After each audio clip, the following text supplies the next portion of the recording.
Welcome to another episode of Tatum Talks as the Grand Prix season really hots up now. How many different winners are we going to have of a Grand Prix round? And now, even one of the injury replacements has won a round as well in Anders Thompson. I'm pleased to say that Kelvin Tatum, though, is fully dressed and not following on from Anders' heroics after that win in Melilla. I'm just checking you are fully dressed. That's good. Well, and the top half, anyway. The top half, we know is. If you're watching the video, I'm down to the underpants below the desk. My golly, it's hot, man. It's hot. It's just a jock strap. It's just a jock strap. It's all I can possibly wear at the moment. Oh dear. Well, there we go. So, Kelv, yes. we've not spoken since pre-Wroclaw, actually, which everybody knows what happened there. But sure. Of course, what a Grand Prix that turned. The whole evening, really, I think, from the point of looking at the track and you're seeing it like a boating lake and thinking there's no way they're going to pull this around, and if they do, it'll be a farce. Quite the opposite in the end. We ended up with a decent racetrack and a good evening of speedway, despite everything the weather threw at them on that occasion.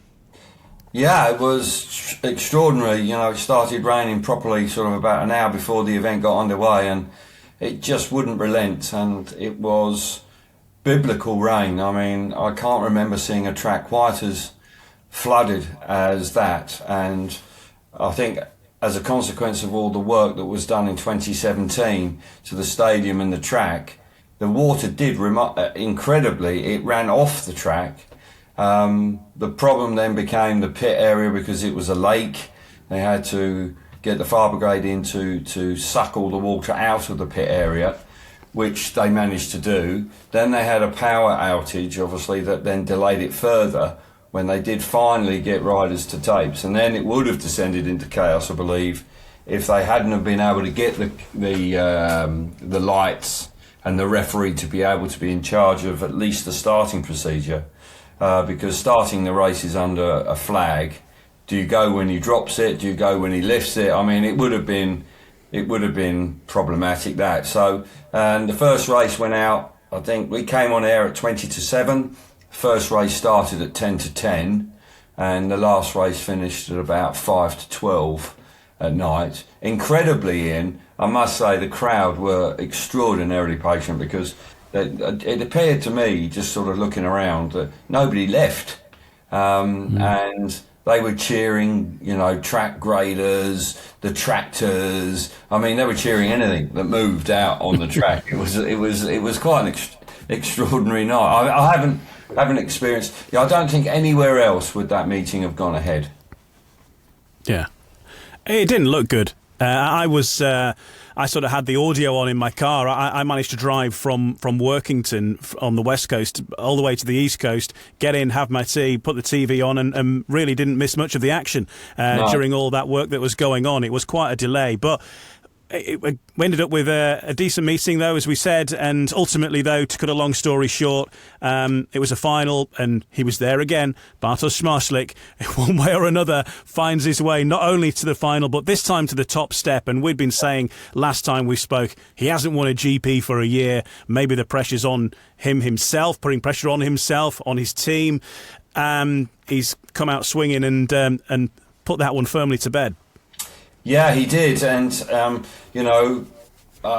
with Kurtz being at home again, it was important, I think, for him to manage to get a win under his belt, and he celebrated like it meant an awful lot. There was clearly, it had been weighing on him quite, and there were some decisions made this year with gate positions in finals that were a little bit maybe knee-jerk reactions and possibly being influenced by performances by Kurtz and others that backfired. And all of a sudden, he managed to hit the front. He saw the checkered flag for the first time, and he won a Grand Prix. And yeah, he won in fine style. And of course, it was a bonus for him that Kurtz didn't make the rostrum and finished fourth in the final. He would have been disappointed by that. But as you say, after what happened prior to the meeting getting underway, the track actually rode, well, it was dusty, which was I'm saying that, but it was dusty at the end, and because it had been brutally hot. It was mid-30s. It was like building up for a storm, but No, Schmalzlich back to winning ways. It was his 5th consecutive final of 26. And, he was, all of a sudden, he flipped around and he led the World Championship. He was, presented with the gold race jacket once again. So, yeah, moving towards Melilla, you just sense that, the pressure in that regard was off him a bit. Yeah, and it was something that we've discussed, other people had discussed as well, and he'd been asked about it, and he will have been pleased, I'm sure, to get that little monkey off the back, because it's one of those things that it starts to get zoned in on, isn't it, and get focused on, brought up more and more the longer it goes on. That pressure does begin to build, and becomes a bit of a sideshow, really, I suppose, to what he's actually there to achieve. Yeah, exactly. And like obviously with Kurtz winning the second half of the season, 5 consecutive Grand Prix in 2025. All of a sudden he's made every Grand Prix and he's just not winning any. Keeps knocking on the door. It's second, thirds, fourths. It's just everything but a win. And all of a sudden Kurtz won before he did this year, having missed the first final, but then bounced back with 2 second places and a win. And was he, even the fact that he's had this incredible consistency, he found himself in second place, and he's probably scratching his head when he was going home, thinking, "Crikey, what have I got to do?" Well, he knew what he needed to do. He needed to win, and he did that in the end in pretty good style. There was a bit of a clash down the back straight between the two. It was a bit of argy-bargy, quite clearly. They're respectful to one another, but you can tell when Schmalzlich knows Kurtz is about, he's prepared to be a little bit rude at times. But that's the World Championship, and he doesn't want to relinquish his World Championship. And so, therefore, he led by 3 points going into round number 6 in the second half of the season. He did claim a significant victim, though, with Jack Holder crashing out, and obviously that is going to change the course of the Grand Prix World Championships, because Jack Holder, very much a rider who you would have expected to be in the shake-up as we go through the season. His season is very much over. I saw him at Sheffield last week, actually, and he's still in a wheelchair, and he's got a long road to recovery back, I think. Yeah, he's obviously working on it, but that was a real bad injury, wasn't it? Yeah, he straightened up and went just straight into the air fence. He couldn't get away from the bike. Obviously, Verena and Doyle getting hooked up on the inside of him. He was an innocent party to it, but he paid the ultimate price. And it was a great shame for Jack Holder, because he's genuine world class. And he will be missed. And the Grand Prix without Lindgren, Holder and Bewley is weaker. You can't look at it any other way. And injury replacement riders, as much as they're trying their very best, and we can come on to that in a minute, riders like Bewley and Lindgren and Holder have been in and around the top 5 of the World Championship for the last 2 or 3 seasons. So all the best to Jack. Obviously a very awkward, nasty injury. Doyle was knocked about, and still is, actually. The guy that actually created the issue wasn't, Casper Verena. But, I don't know if we're going to see more than I on this, because I haven't seen Jack Holder. I've only heard that he had a badly broken arm. But for him to be in a wheelchair, I'm presuming that there's some sort of issue with his leg or legs. Yeah, it's not really been talked about, but he has clearly got something with it, looked like maybe an ankle or a foot issue. His foot's in a boot, and then there's been pictures shared that he shared, or Chris Holder actually, I think, might have shared some pictures of him in the ambulance afterwards or in hospital, and he's obviously got some bandaging or whatever going on the foot as well. So that there is some kind of lower leg injury. I don't know exactly what it is. Hasn't been spoken about, has it? No, it has never been mentioned, but it's clearly there. So it's the arm, obviously, is the main thing, but there is a lower limb injury as well, clearly, because he was in the wheelchair at Sheffield, being pushed around, his legs in a boot. So there's something. We've spoken about the injury issues this season previously, and it is a shame, because it does detract from the lineup to a degree, with respect to the guys that are coming in.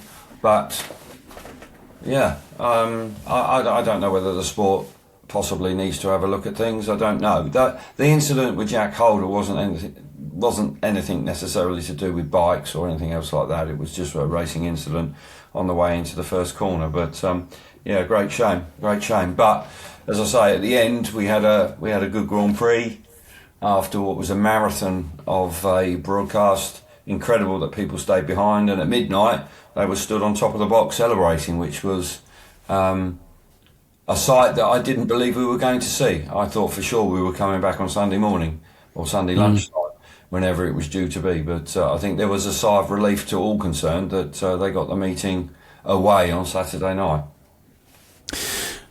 This all ties in nicely to Melilla, but it was a GP that proved to work out pretty well for Robert Lambert as well in Wrocław. And as a result, he's had two decent meetings back to back, had a decent start, and then really maybe dropping away a little bit. Manchester, Prague, maybe not the best experiences for him, but he seems to have got it going again, doesn't he? Yeah, he finished second in the last two Grand Prix. Probably morally should have won, a bit like Bewley in the first round. He went through the card in the qualifiers and 15 out of 15, and then missed out in the final and picked up the 18 points when in reality he should really have picked up 20. But two very strong performances from Robert Lambert. Clearly has found a sense when I spoke to him in Lancashire in the opening round of the championship, more relaxed, bit more just being himself. There wasn't something, I think probably over the last 15 months or so there may well have been of issues elsewhere. I'm not privy to them, I don't want to know about them, but when I spoke to him he was more relaxed, he seemed a little bit more just trying to enjoy himself, and he rode really well, and the performance, he passed Smarslik from the back in his first ride, he passed him again in the final, and then he held firm when Smarslik dive bombed him. A lot of riders would have been intimidated by that, but he wasn't having any of that. So 36 points in the last two rounds, probably more. I think he may have picked up some sprint race. He got a few points in a sprint, didn't he? I think. Sprint race as well. So, to me, and all of a sudden he's on to 81 points. He's only 12 points out of second place. What was looking like a 2-horse race, he's made into a 3-horse race. You've got to believe that with 4 rounds to go, we are, he must be looking for another medal. Well, he's actually picked up 6 points in the sprint so far. The next one will be in Łódź, which we'll come on to later, which is the next Grand Prix in a couple of weeks. Yeah. But as you say, that when we look at the top of the table now, Smarslik's on 98 points, 93 points for Brady Kurtz, 81 for Robert Lambert, and then it's down to 66, which is Jepsen Jensen. So we've definitely got a 2-horse race, and I think it is in Robert Lambert's hands in many ways now, of whether he can keep up that sort of performance that he's had and make it a 3-horse race. Yes, he's closed the gap. It was looking, like the top two in the world were going to pull away, but to Robert's credit, he's put in 2 sterling performances to actually sort of push himself a little bit closer and outscore Kurtz in the last couple of Grand Prix, and he's done well. And if he can manage to do that, the pressure's still on. He's got to keep it going, but at the moment he looks like he's going to finish 3rd in the World Championship, barring any upsets. But who knows? I'm sure he has ambitions, having had a silver medal a couple of years ago. I'm sure he's quite keen to do a little bit better than that. But 6 rounds and 6 winners, it's despite that, again, you've got those top 2 fellas just being so consistent that, like Smarslik is boring with it in lots of regards because, he has only won once this year, but he makes every final. He always gets it. He finds a way of doing it, and that's to his eternal credit. But Wrocław was great, and we moved on to Melilla, where it always rains. But in 2026, Ian, it didn't rain. It was glorious weather. I didn't see the SGP2 on Friday because we were travelling. Evidently, that went fairly well. That was a bit of a tear-up. But Saturday night, I don't think it was quite as good a Grand Prix from a racing perspective as the previous 3, the doubleheader in Manchester and Wrocław. But again, it was pretty exciting, and the conclusion of it was a surprise. I think it was a surprise to the rider himself with Thompson. Yeah. I think that Thompson probably didn't really believe he was going to win that meeting, but he suddenly found himself in a position where he could. the way that Lambert and Zmarzlik was trying to take care of Lambert and left, 2/3 of the track for Thompson to roar around, and he took advantage of it. And it was slick, it was warm, the track was pretty dusty by the end, and it worked. It just played into his hands. It was perfect for him. And despite the fact that I don't think the FIM were particularly keen on him riding around in his underpants, he did. And it's obviously grabbed a lot of attention. He did it 4 years ago in Gorjov. Whether he'll do it again when he does it to make it a hat-trick of performances like that, fair play to him. But for him, as an injury replacement, I think he was riding for Bewley. And he might well get another ride. He might well get another ride in Łódź in 2.5 weeks' time. So, brilliant, And he's got 50 points. Because of that, he's got 50 points. To me, he keeps going. Yeah. he could get the top 7, but he actually said it in the interview. He actually said that he thought the Grand Prix wasn't something that he was going to be doing. He found it difficult, and he was focusing on his league racing. But maybe just coming in as an injury replacement, you have everything to lose, don't you? You have nothing. Everything to gain rather than lose. You've got no real pressure, so he rode well. He rode really well, and of course Zmarzlik finishing 3rd and Lambert finishing 2nd, and Kurtz again just missing out on the rostrum, so twice picking up 14 points when possibly he would have fancied 40, obviously 20. But still, it's still all on. It's only 5 points. We talked about Zmarzlik always making the final, but the same is true for Brady Kurtz as well, isn't it? He's still finding a way to be there, the two of them, one way or the other. Whether they may not be on the podium, but there is still only 5 points between them at this stage, and so it is keeping it very tight between them. And obviously one's getting the better of the other here and there, but not massively. No, and there is no doubt that they're in each other's minds, because even when it came to qualifying, they were actually drawn in Q1 together. And, Bartosz Zmarzlik got the better of Kurtz in that particular scenario. So he had a better choice of gates for the evening. And all these little things can come into play because, Kurtz had to have the worst gates in his last qualifying races. And that could have contributed to him having to go through the LCQ. But he goes through the LCQ and he does it. You know what I mean? He's done it before.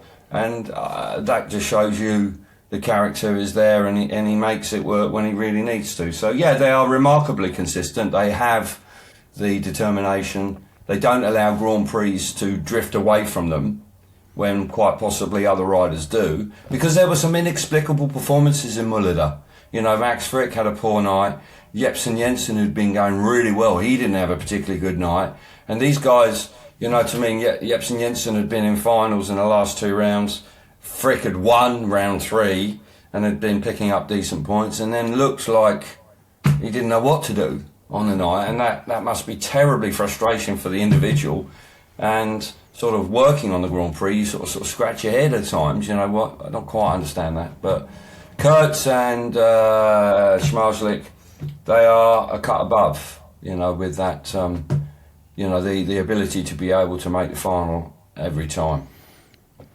When you look at the riders who finished in last place and totally dropped points in some of the heats, and I was looking down this list saying Brady Kurtz not in there, apart from the final, of course, which is where he ran a last place. But otherwise, like you say, though, riders like Max Frick and Michael Jepsen Jensen, riders that have been very much at the top end earlier in the series, winning heats, and even in Melilla, winning some heats, certainly in Jepsen Jensen's case. I'm not sure Frick won a heat. I don't think he did in Melilla, but nonetheless capable of winning a heat and then running lasts inexplicably for whatever reason, and at the start and end of the meeting as well. So it's sort of a funny one, isn't it? It is, and I find it difficult to understand when you see how well they ride, and the fact is that they are they're genuine. They are clearly very good riders.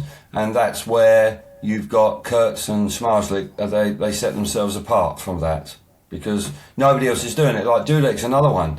Dudek, can be fabulous, but then can go missing. and I think sometimes I don't think they're fully in tune with what their machines and their equipment's doing. And I just think that Kurtz and Schmarzlik, the way they work, is hugely important to how the outcome that they achieve. And that is where I think that is a large reason why they are so consistent.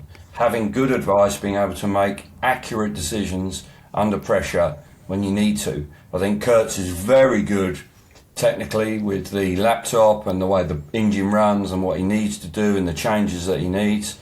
Schmarzlik works in a different way. He's got family around him that have worked with him forever.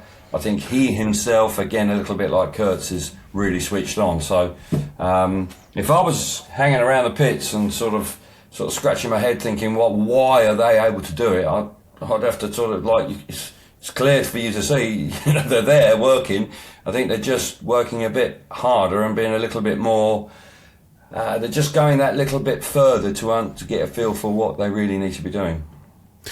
In defence of Max Frick, because we've kind of singled him out there, I will say that last Thursday at Sheffield, Sheffield taking on Kings Lynn. Kings Lynn, up until this point, have never won at Sheffield in their entire history, which I didn't realise was actually a thing, but it's true.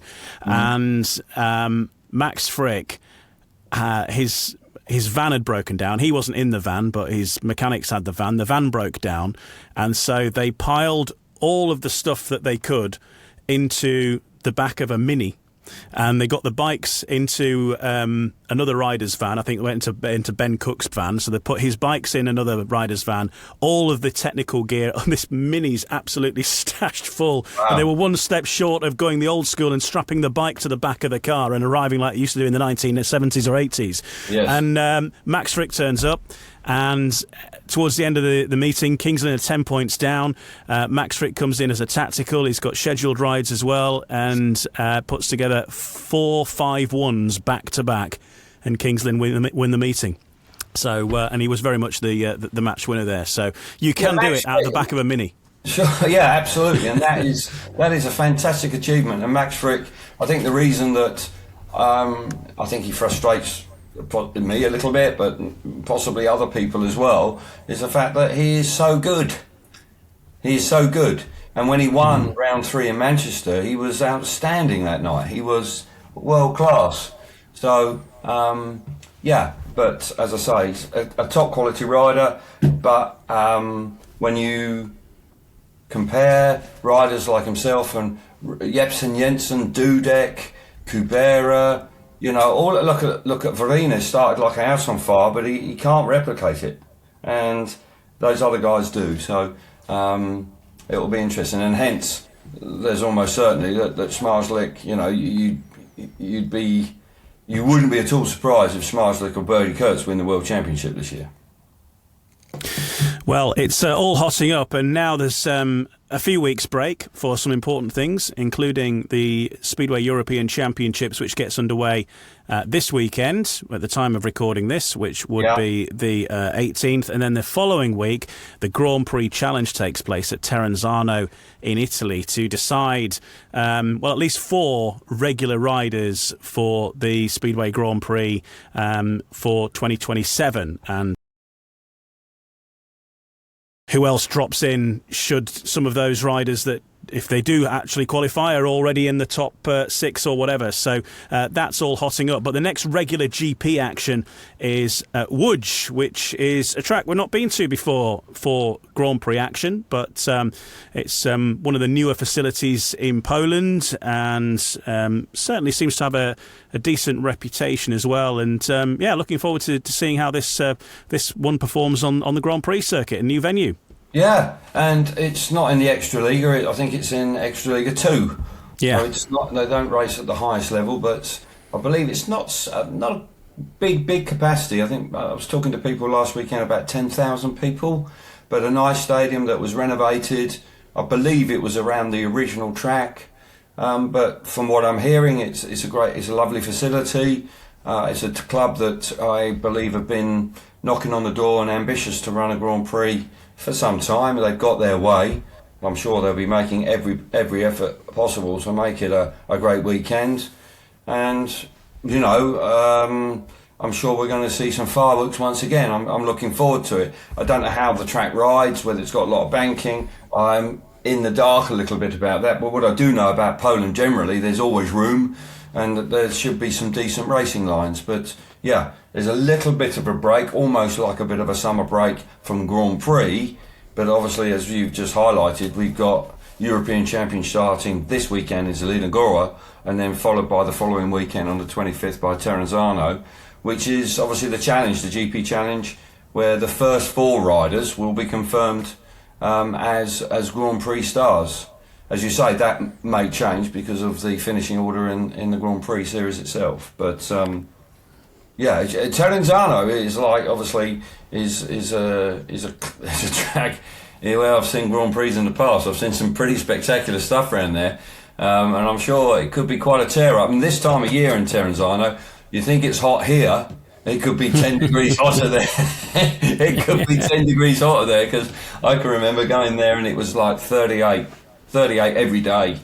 Brutal hot. So the next couple of weekends there's some big meetings going on. And a bit of a British interest in those as well, because Anders Rowe will be one of the riders lining up, as will Chris Harris as well, who he's got a chance. He's got a chance. The GP comeback could be on. Yeah, well, it would be, for the youngster Harris, would be wonderful to see him making the Grand Prix again. Obviously he's, I remember seeing, I can't remember what year it was exactly, but I don't know, it must have been 2011, 12, somewhere around there. Somebody will tell us, but he actually very nearly won the Grand Prix in Terenzano. Tobias Golob actually won the night, but it rained and it got a bit tricky, and Golob was in front, and Chris Harris very nearly rounded him up. Big, brave, wide blast around the fence. It got pretty deep. Harris absolutely in his element, and very nearly got through. And I think if the track's a little bit tricky, then Harris will have half a chance. I think if it's super slick, then I fear for Chris's chances. I think he might find it a bit awkward to go through. But it's a big lineup, big lineup, and Anders Rowe, what an experience for him. As I say, it is a slightly odd ball. It's a big track, long straights, not a lot of banking, slightly odd surface, almost looks like chalk. It's like white, the material there. If you've got a bike working well there, then you could the top 4. Hey, Grand Prix star, here we come. Well, this is it, and then from there on, your place is very much guaranteed, and it's down to everybody else to find a way into the Grand Prix, and it's just about finishing in that top 4 as well. It's got a bit of a vibe of the old school world final about it in many ways, hasn't it? And therefore, anybody can win. Anybody can win. Absolutely, and also with the way it works, obviously I can't remember how many riders that are in the Grand Prix that are riding in Terenzano, but there could be half a dozen. I think it could be as many as half a dozen, and it's quite likely that there'll be a rider or two that potentially finish in the top 4 in Terenzano that actually then finish in the top 7. Finish in the top 7 in the Grand Prix that finish in the top 4 in Terenzano. So you might find that riders that finish in 5th and 6th could be promoted into the World Championship. Jepsen Jensen was a classic example of that from Holstead from last year. Yeah, well, looking at the list of the current Grand Prix lineup, Vorina is in, Kubera, Right. And then speaking of which, Paco Castagna. Are you you're in Italy right now, Paco? Yes, I am. I am indeed. Yes. Awesome. Well, thanks for joining us. We were just talking. Funny you should just drop in. We were just talking about the Grand Prix Challenge, and you are the Italian Wildcard as Italian champion. You were racing in Italian Championships last weekend, weren't you? So, how's that going? First of all. Yeah, it was good. It was actually a tough day. The meeting started at 9, and we had a huge rain until 10 o'clock, and then we resumed racing at 10:30 for an hour and a half, and the track was disastrous, obviously, and won that. Was good. I'm leading the championship. It's going good. I'm pretty happy. I use these meetings to, keep the confidence high and test things on the bikes and stuff like this. And it was good. It was good. I'm leading the championship now, third year in a row. Like won the last 2 years, so it's positive. It was a very good meeting because I needed to keep the momentum going that I had in the last couple of weeks, if you know what I mean. I do know what you mean. Momentum is very key to becoming the champion of your own country, being a champion at any level. But Ian and I were actually just chatting about Terenzano in not this weekend coming, but on the 25th of July. And of course, you're the wild card, and that obviously you got a bit of a spotlight on you there, Paco, because of that, because effectively you are one meeting away from being a fully fledged Grand Prix rider. You're riding at home. Firstly, before we go into specifics, how are you feeling about the challenge in Terenzano? I feel I want to treat it as another meeting. To be honest with you, if it was last year or the year before, there would have been a lot more pressure and it was a different situation. I think that this year there is no hiding behind the start of the season ahead. After that big crash I had in Edinburgh, I really indeed had a 2 months disaster. Like the momentum went down, I was riding injured and I was not feeling comfortable. So in the last 2-3 weeks, it's been going a lot better and I've gained confidence. I'm back at winning races and I feel like I'm back at what I'm normally am. So to me, to have such a big meeting ahead is just, I don't know, I feel like it's just a huge opportunity and I'm just happy to be part of it. If you asked me 2 months ago, I was like, yeah, I don't know if I should be doing that and stuff like this. Now I'm like, I've got more or less a goal in my head and I know that I can do it. It's on my home track and I know how hard it is. It's nearly as hard, if not harder than a GP probably, because everybody is going to go do or die basically. Yeah.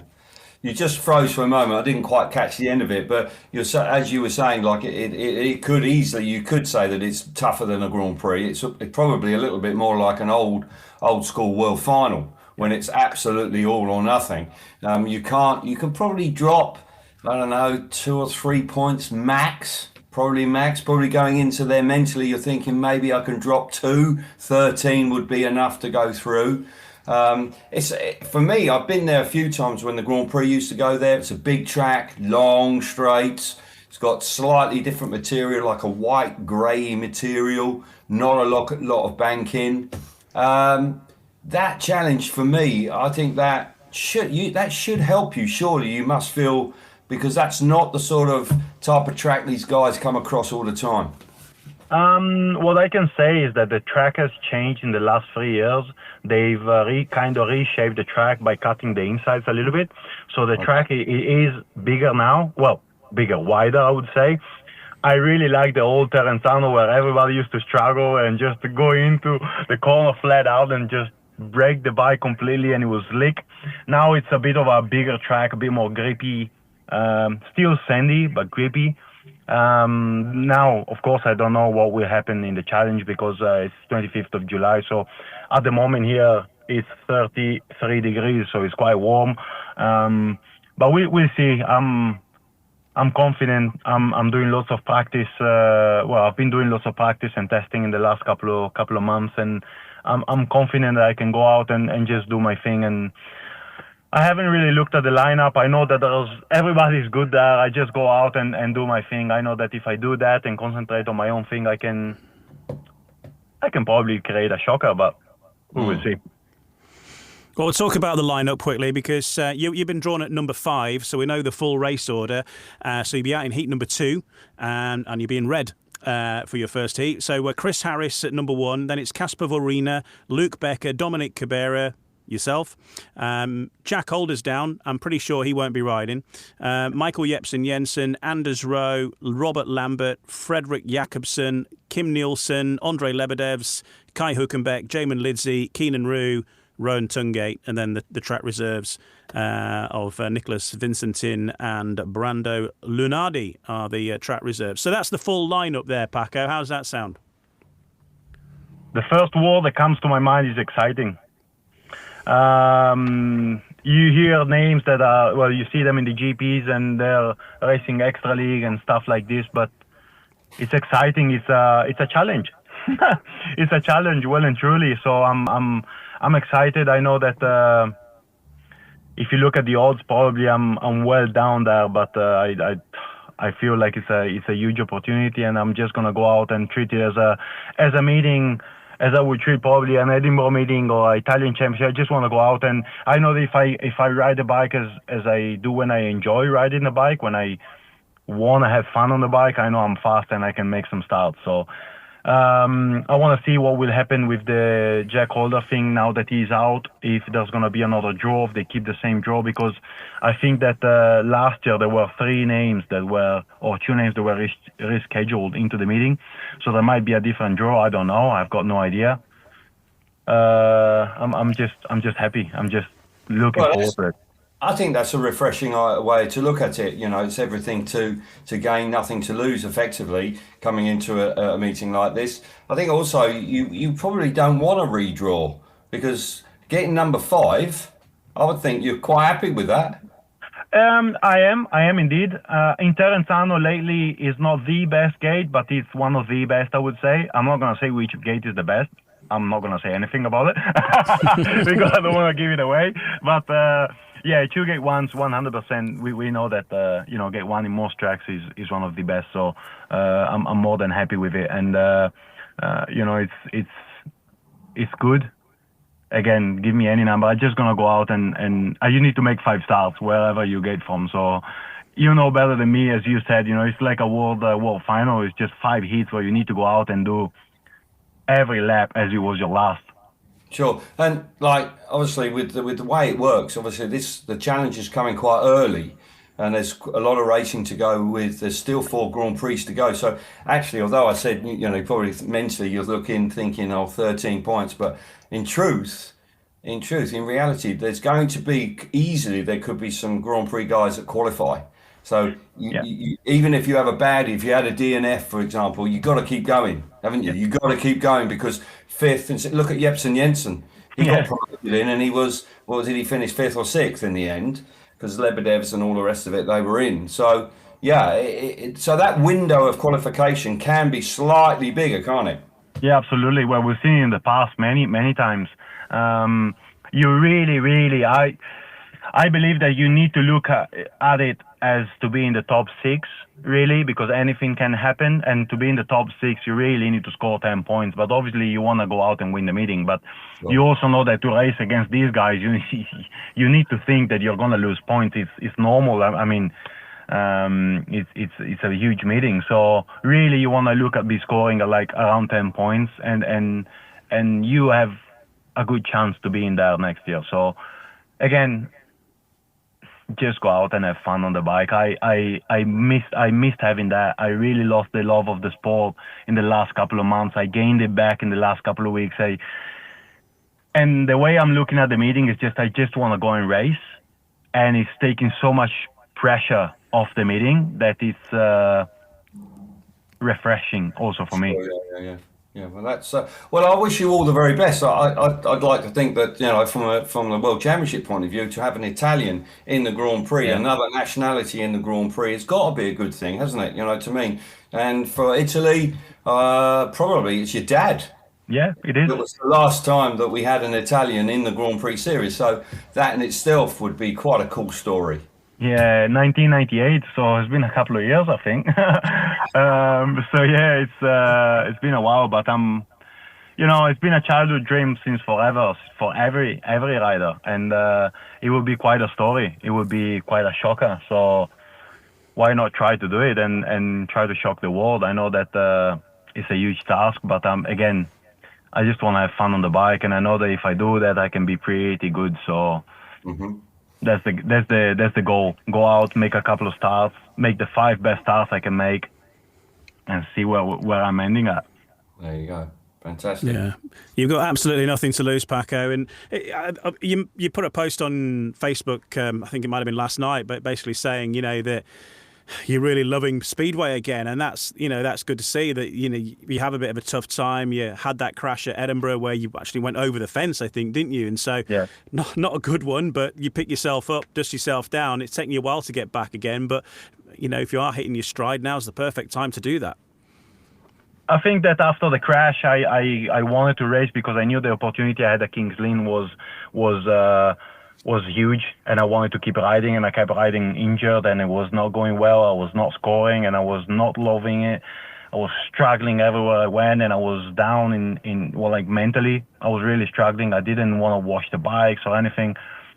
Now I cannot wait. Like, the love is back. Well, I think you've seen it also on Friday at Edinburgh. Like, I'm winning races and I'm just enjoying riding the bike, and the way I ride the bike is so much smoother than what I was earlier, and that smooth riding is a lot faster, so that makes you feel better. I mean, it's such a mental game, Speedway, that because everything is so instant, you have to be clear in your head, and I've been doing so much work behind the scenes in the last 2 months, so much work to gain that love back, that I feel is back, and I'm just loving it. So I'm gonna go and do some more laps in this week and just do some wheelies, make some starts, and test some things, and just love it.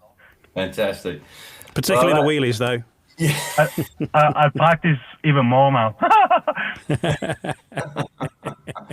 Well, I wish you all the best. As I say, I think it would be a wonderful story. It would be something that would be fantastic for the series if we have another nationality coming back into it, and of course the backstory with your dad and you, and the fact that it's in Italy. I think it's I appreciate. It's great that you've come on. I don't know if you can actually, whether you'll be dribbling when you take your next show. You've had a filling done or whatever you've done from the dentist. You got your tea running, you got your pasta running down your chin, feeling a bit uncomfortable. But the fact that you're going to enjoy Terenzano, I think that makes you dangerous. I think it really does. Thank you. I really appreciate that. I know that I'm well and truly overlooked by many people, but I know that Speedway is a dangerous sport for people that overlook riders. So I hope I can be overlooked by other riders and shock.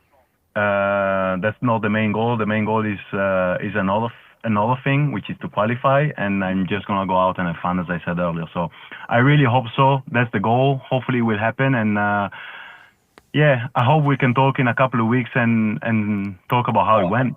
Oh yeah, don't you worry about that. We'll have a good chat about that for sure. But it's exciting moments. It's a busy time of the year as well, so we're building up to the European Championship. But obviously, from our perspective and working on the Grand Prix, the GP Challenge is coming early, and it's something that is so important for next year's World Championship as well. So I wish you all the very best, Paco. I really hope it goes well for you. Thank you. I really appreciate that, and again, hope it goes well, and we can all have a laugh afterwards. We're gonna have a laugh anyway. So there we go. Paco Castagna just dropping by ahead of the GP Challenge. Good luck. I think anybody who's a neutral surely has got to just wish Paco all the best. And I know people say, well, there are better riders in the lineup, but look, everybody qualifies one way or another, and people said that about the likes of Ondrej Lebedevs. I think at the time when he entered the fray and got in the Grand Prix, people said that he might drop out, and look what he's done. He's got going, and he's a threat now. In reality, it's a huge step for Paco. He hasn't ridden at that level, but it's where it is, and I didn't fully appreciate quite how severe the injury was that he sustained at the beginning of the year. And the way he was talking, the fact that he had been struggling, and now all of a sudden he's found this, he describes it as the love of the sport. He's winning races, he's relaxed, and he's just, having been through the mill a bit and coming out the other side, it feels like a huge weight is off your shoulders. And then everything, when you're looking forward to going racing, and the fact that you're in a positive frame of mind, as I say, that will make him, he's an underdog. He will be overlooked by some of the bigger names, no question. But as I say, if he if he can just drop the clutch at the right time because he isn't nervous, he isn't particularly wound up, then he could just shock one or two he will be an outsider to qualify, but if he did manage to do it, I think a lot of people would be very pleased for him. It doesn't always work out, but particularly the conditions with the weather and the track and the fact that there are differences and the fact that it has changed perhaps in some of these riders. If they have ridden there before, it might be different again. And it might only be the one heat where he has the advantage until they suss it out. But nonetheless, that extra heat of inside knowledge perhaps could go in his favour as well in the early part of the meeting. Yeah, quite possibly. I wasn't aware. I haven't been there for some time, but he informed us about the changes to the track, which possibly does take, because the track I remember was the one he was talking about, which was tricky to say the least, and riders that don't go there very often can get caught out. I've seen it on more than one occasion, but even so, it's still an unusual track. It will be different from a lot of places. Not everybody will like it. It quite possibly could be stinking hot. When the Grand Prix at this time of year in July and August in Italy, it is hot, properly hot. It's hot here in the UK, but it could be 10 degrees hotter than it is here. High 30s, easy. And all of that will come into the equation. He's at home, he's feeling confident. The fact is that he's familiar with he speaks the language, like he has a bit going for him there. And it's great that he was able to join us, because I think it's really current and a nice little touch. And if he did get through, he'd steal the headlines big time. Yeah, it would be absolutely massive. But what a great personality as well. I think there's a few of them in the Grand Prix now. And look, whatever you might think about Paco as a Grand Prix rider, but someone, with that and if they ended up with I don't know if they are looking at putting a Grand Prix into Italy at any point soon, but, what an advert he would be, because he's such a personality, I think, as well, for any country or any team, for what he brings off the track. He's always entertaining. Yes, and he speaks well. We were just having a chat. We're not talking in Italian, he's talking in English, and he's not in his mother tongue, but he speaks extremely well. So he's a bright kid. He's got lots of character and personality, and I think that personality radiates when he talks.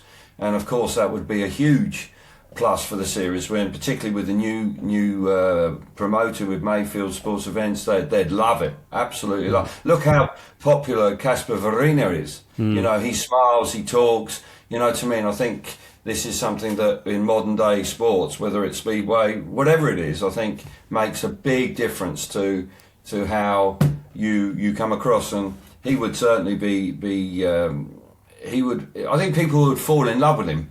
They'd fall in love with him, but as I say, he's got to do it. To me, he's still got to do it. He probably needs 5 second places. Easy to say, not so not so easy to actually to do. Because when you reeled off those names, there's some pretty tasty riders. But when you look at somebody like Robert Lambert almost certainly won't drop out of the top 7. So there's one place. So instead of 4, you've got to believe that Lambert must be a favourite for finishing in the top 4 in Telendano. It'd be a surprise if he didn't.